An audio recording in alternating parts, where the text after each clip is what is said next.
នេះជាបទព្រះអង្គទ្រង់ធ្វើទុក្ករកិរិយាអំណាល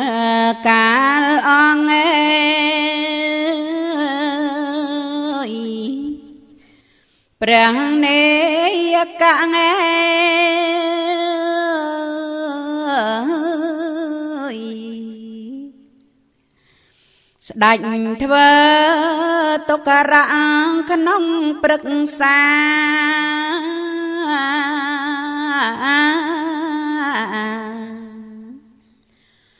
ក្នុងព្រៃឧរវេលសុកកេយានេរញ្ញជរិយេមហានទីជាស្ទឹងជាន់ចាស់ពីបុរាណ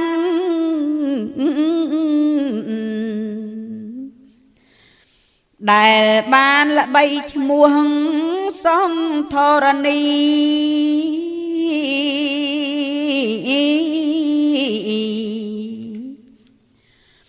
ពេលនោះសម្ដេចព្រះមុនីស្វែងរកពិធីពោធិ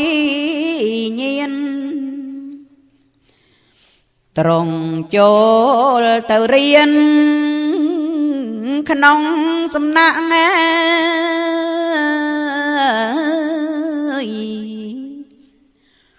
តាបោះពីអ្នកដែលបានឈាន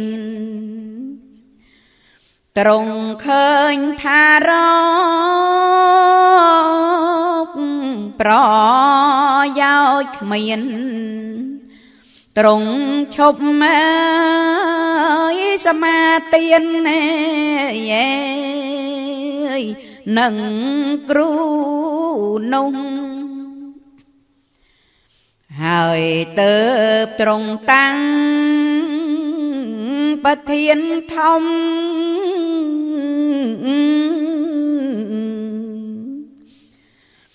ដោយត្រង់និយមមិនរើរុង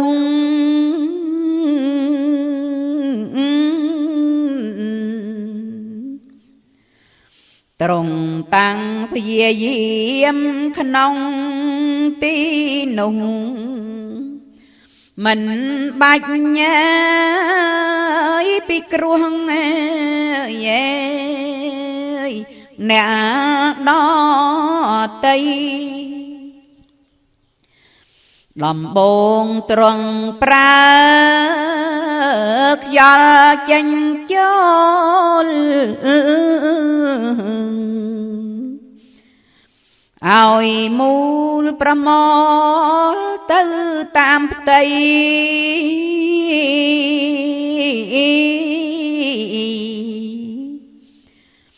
នុងខ្យល់នុងជ្រួលរំជួលក្រៃខ្សាត់ថ្លៃស្ទើខ្សៃព្រះជន្មមាទៅត្រង់បងវាយអាសាស័ង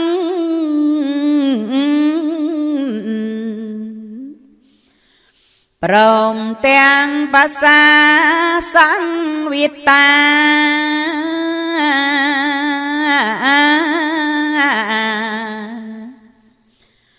ឲ្យបក់ទៅតាមព្រះសេរសាដោយត្រង់ប្រាថ្នាឆាប់បានត្រាស់ខ្យល់ដែលត្រង់ប្រើខុសទំនង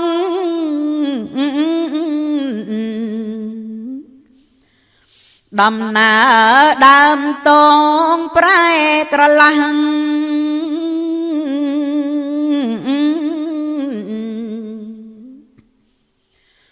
ព្រោះខំដំណើរទុំនងចាំងខ្យល់ប្រែតតឹងយេរឹងកាយាត្រង់បានជាប្រើខ្យល់ដូច្នេះ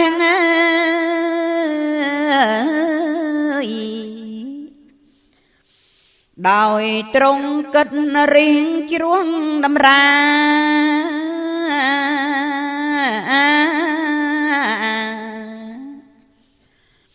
ព្រោះចង់បានត្រាស់ឆាប់ណាស់ណាជាព្រះងេសាស្តាយេដកសែមសានក្រោយនោះត្រង់គិតថាអាត្មា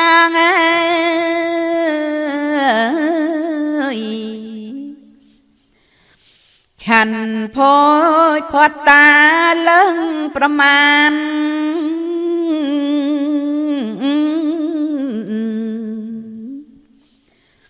មានធម៌ប្រមាទក្នុងសន្តានទើបបានអាត្មាយេក្របានត្រាំងហើយត្រង់បន្ថយនៅភោជន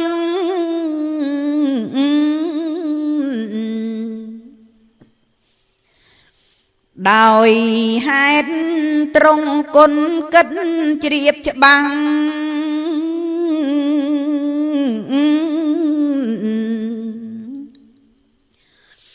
ថាហេតុអាហាប្រាកដណាស់បានជាក្រត្រាំងយេសម្ពោធិដរាបនៅប៉ុនពុត្រាទុំ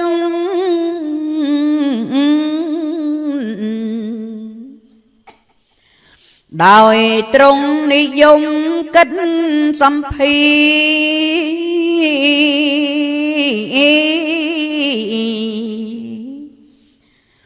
គិតចង់ដូច្នេះសពនីតិ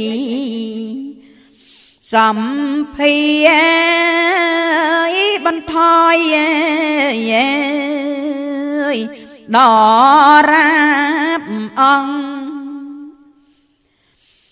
លងអត់អាហារលែងសោយហើយ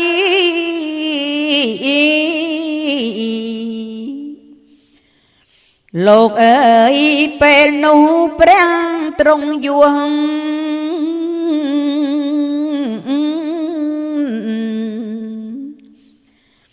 ស្គាំងស្គមស្លេកឆ្លាំងអង្គទាំងអស់ត្រង់យូរហើយដួលចុងលើផែនដីរូបត្រង់ដែលដួលលើភ័ស្ថិ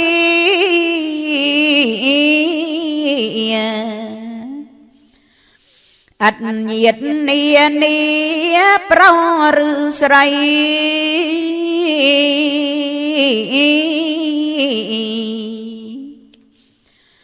ណាមួយមកជួយ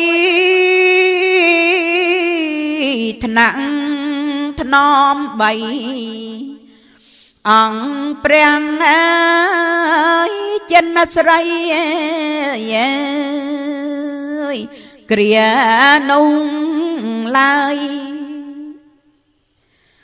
ទេវតាជាពួក ស្ដេចមារី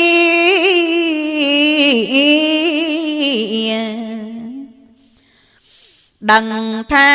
ទ្រង់ដួលដូច្នេះហើយ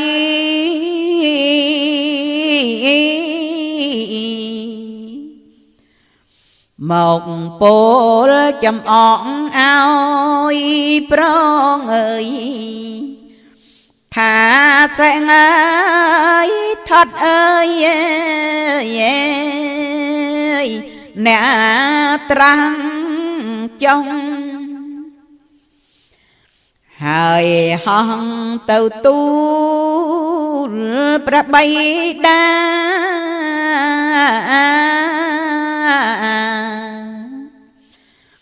សទ្ធោតនរាជាក្នុងគ្រានោះ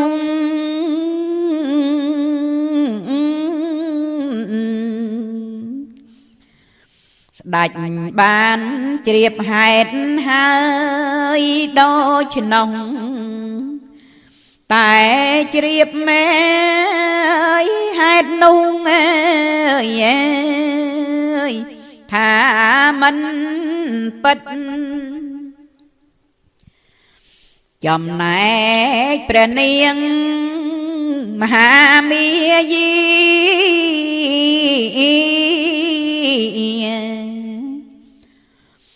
គង់នៅប្រាង្គប្រាសាទវិចិត្រ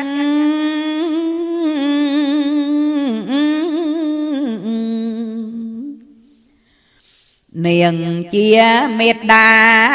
ព្រះទ្រង់រិទ្ធទ្រង់ថាត់ណែនៅឋានណែត្រៃត្រង់សានាងដឹងថាព្រះអរហង្គថ្លៃ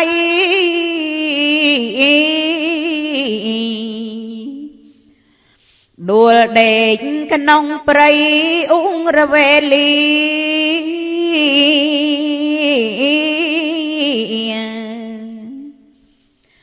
ម្នាក់ឯ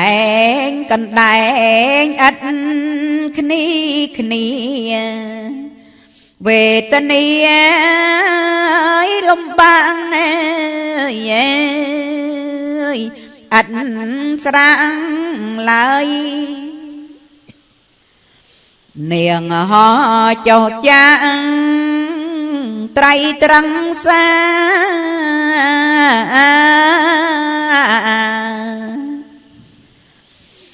នេត្រា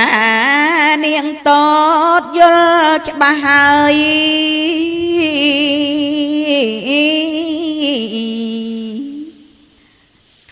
អោបបាទចៅមកុដបត់ត្រានត្រើយហើយត្រង់វិយោគសោកទួញថា